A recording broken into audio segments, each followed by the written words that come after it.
Alright, hello everyone, this is Cheeseburger Jesus, and welcome back to Katawa Shoujo.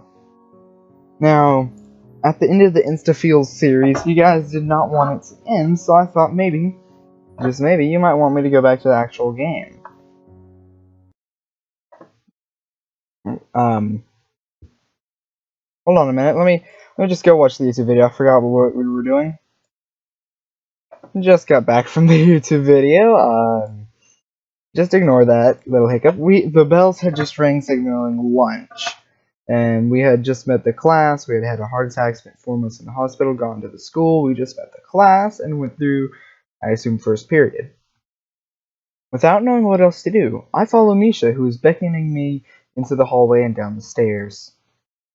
We descend even below the lobby where I met Mewtwo, down to the bottom floor. I still can't get over the fact that I called him Mewtwo, and that's going to just stick with him.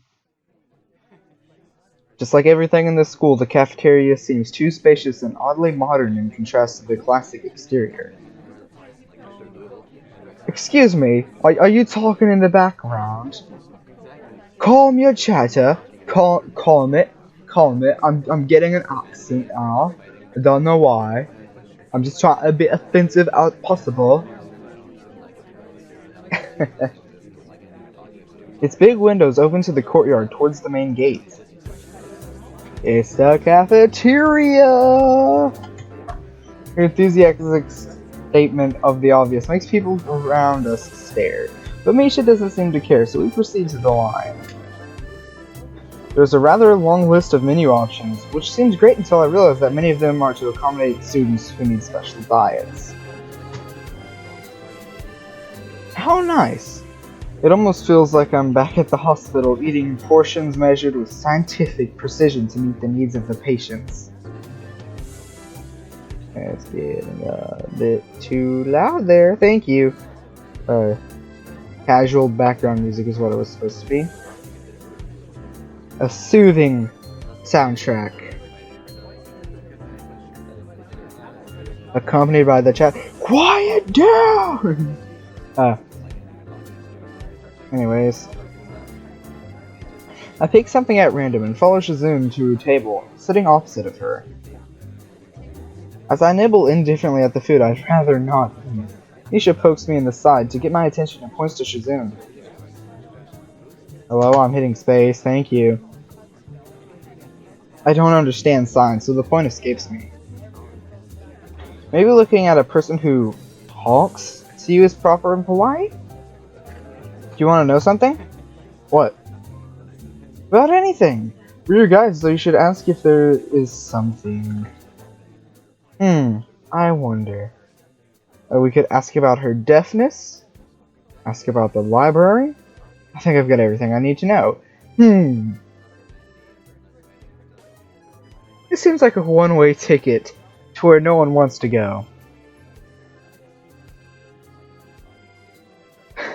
Do we want to tick everybody off as quickly as possible, or try to be friendly? You know what, let's ask where the library is. Oh yeah, is there a library in this school? Lately I've gotten into reading a lot, so I'd like to check it out. Misha gives the kind of frown that makes it clear she doesn't consider reading a healthy hobby, but then picks up her smile again. There is! It's in the second floor, we can show it to you sometime. Thanks. Now, I'm going to be a hypocrite here and say reading's not a healthy hobby.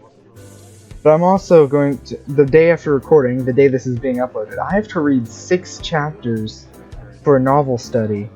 Because I put off reading it and I have to read a 25 chapter book by the end of the semester.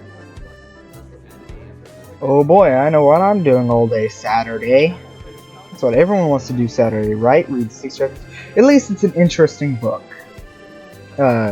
A link down into the description, maybe if I can find it. Future self, do that please. When editing this video, watch it, make sure you hear this. It's called The Only Thing to Fear, but we're getting way off topic at this point. I return to my food while the girls talk between themselves. Misha and Shizune sign back and forth very animatedly, throwing sideways glances at me, but Misha refrains from translating. Maybe they are talking about secret girl stuff or something. I quickly notice the conversation in sign is not enough to fill silence. We arrived in the classroom early, but we're not the first. The dark-haired girl I noticed before is slumped over her desk at the last row. She jumps little when Misha crashes into the room with the elegance of a rhino. Who wouldn't? The elegance of a rhinoceros. Have you ever had the one person that does that? It gets really annoying really quick. She shrinks deeper into her seat. I can feel her tension all the way from here, as if she were slowly turning into stone just from our presence.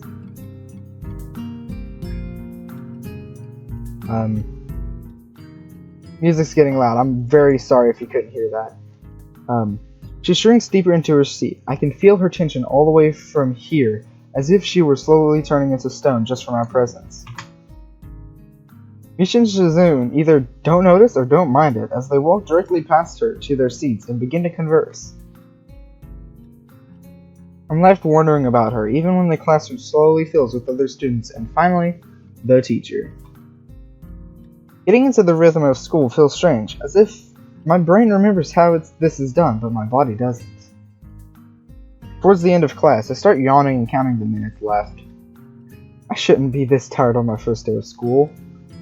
Maybe it's the long time spent in the hospital that made me like this. I'm even feeling physically weak and lifeless. Before long, the final bell rings. School is finally over for the day. Beside me, Misha and Shizune are having a short conversation. After a bit of deliberation, Misha turns to me.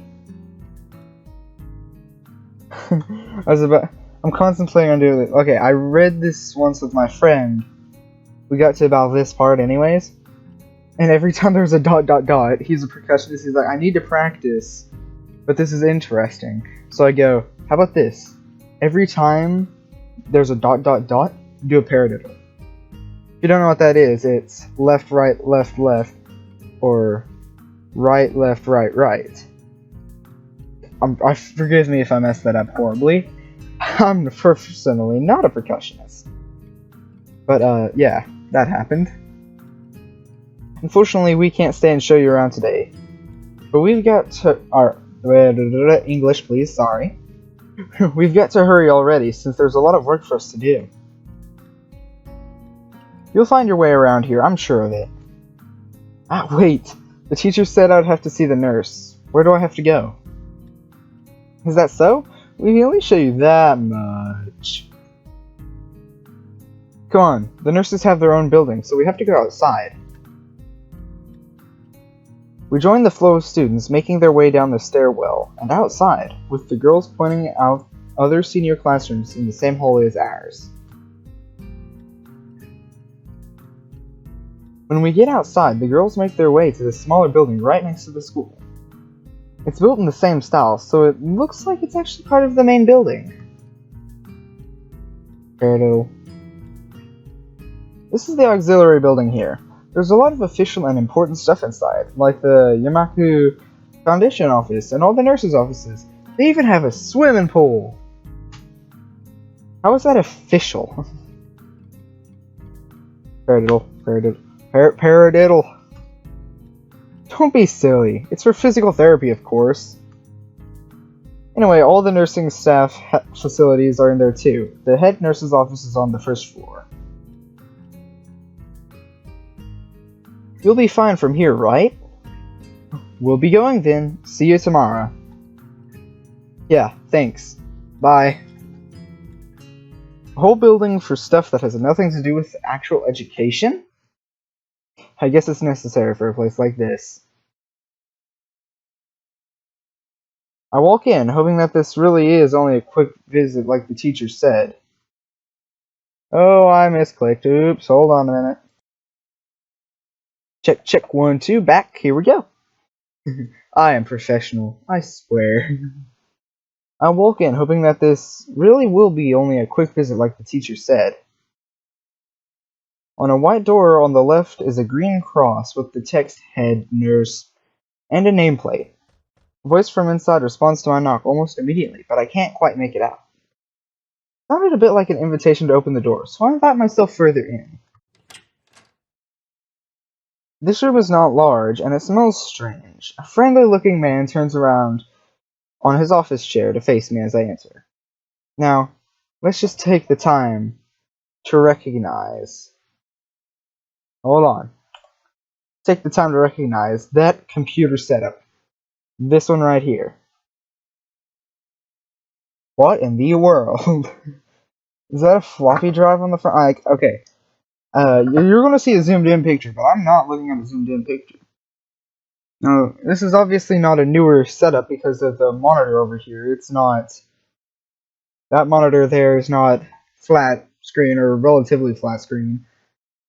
It's the beige of 90s and 2000s. The computer is what I'm interested in.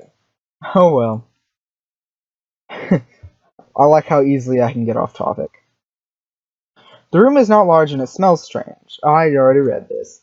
His desk is neat and tidy, but the bin under the table is overflowing with used medical utensils, and there are at least a dozen coffee cup rings lingering under the desk. Hello there.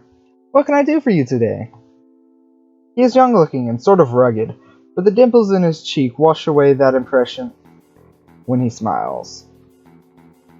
Are you the nurse? He smiles like a person who has heard this very same question hundreds of times. Why, yes I am. It says so on the door, no? You can call me by my name or just the nurse, like anyone else does. I mean, everyone else does, sorry.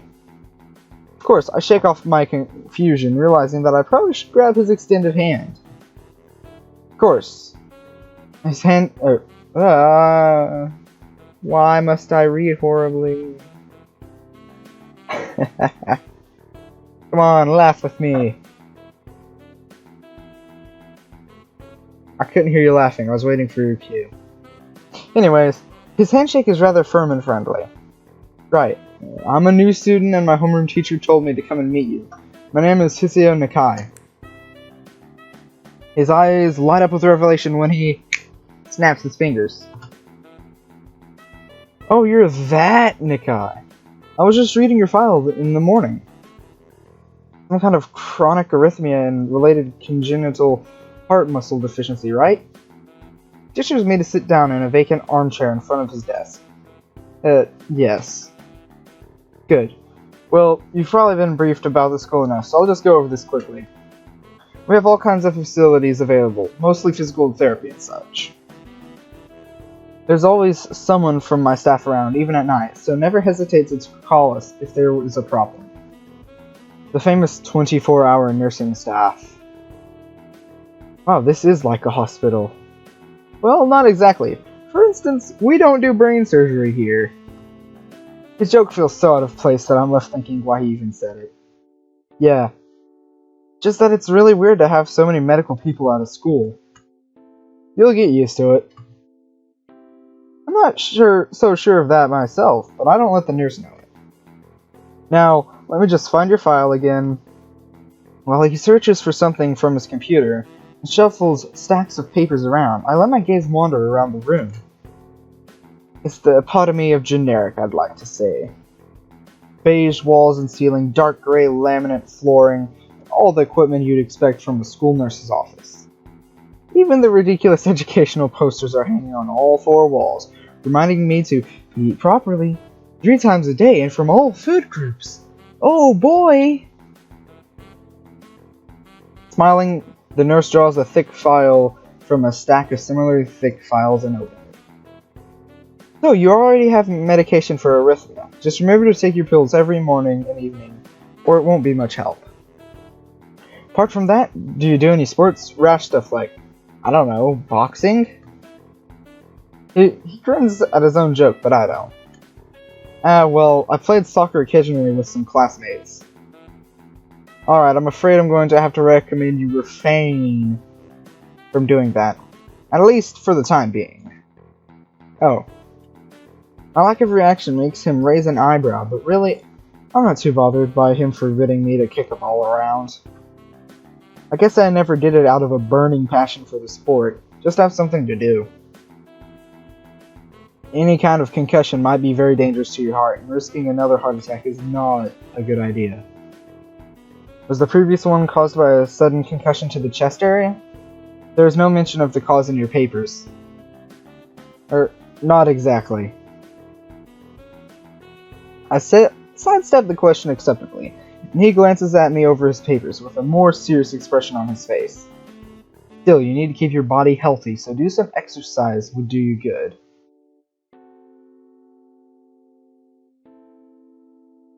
We have physical therapy and such available, as I said, but I don't think you really need such heavy measures.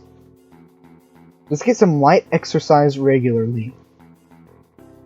Brisk walks or even light jogging, jumping rope, that sort of thing. Swimming, maybe? There's a pool here. So I was told. You were? Very good. At any rate, and I'm sure you've been told this before, you just need to take care not to overexert yourself. He wags his finger to emphasize the point. No need, really. I've heard this 1,000 times already. Absolutely no unnecessary risks. Take care of yourself. Okay. He goes over my papers one more time and sets them on the desk, obviously content. Good. That's it then. Come meet me if you ever need something. I'm ushered out before I even realize it. A quick visit indeed. I end up standing in front of the main building and the auxiliary building, although to my eyes, they still look one and the same. Alright guys, that's all the time I have for this video. I hope you've enjoyed episode 3, and I had fun recording it if you couldn't tell, even when I messed up my English. I'm in honors English, and this is me reading aloud. This is why I don't read aloud in class that often. I do, but not very much, but meh. I don't know what to say here. Anyways, maybe I'm giving too much information. Probably not. Probably you don't care at all. But, as I was saying, this is all the time I have to record for today, and this seems like a good stopping point. So this is Cheeseburger Jesus signing out. I will see you in the next video. Bye-bye!